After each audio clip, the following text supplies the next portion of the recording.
de no hace falta estar haciendo sumas en el algoritmo, puedo hacer sumas de 1000 maneras diferentes y pues eso, mates es pensar y esto les ayuda a pensar, pero lo hacen de una manera divertida, jugando con las mates, porque al final la sensación que tienen los chiquis es que están jugando con las mates, manipulando. Si hemos entendido que supone una suma, que es añadir, no hace falta que hagamos 100, pero es verdad que la manera de llegar a esos contenidos puede ser por una vía única, que se la podemos facilitar más, o tener un abanico más amplio de estrategias que luego en la vida cotidiana pues, pueden utilizar la que mejor se les asemeje a su manera de pensar o a su manera de reflexionar y de ver en general todo.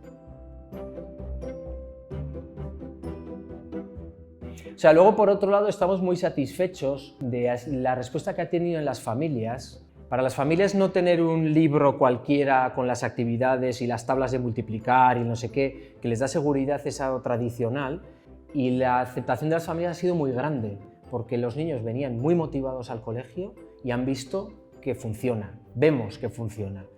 Y estos chiquis que tenemos que van más allá, ¿no?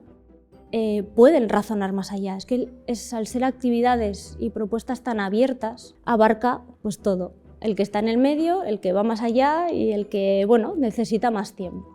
Creo que nos motiva mucho ver que nuestros alumnos y nuestras alumnas están aprendiendo de otro modo distinto, que es una nueva forma, que no es impartir una sesión, que copien y no ver un cambio igual en la expresión de las caras. El enfoque competencial de buscar las matemáticas desde una profundidad o desde una comprensión profunda de lo que ocurre antes del algoritmo, ¿no? antes de lo que es resolver las cuestiones.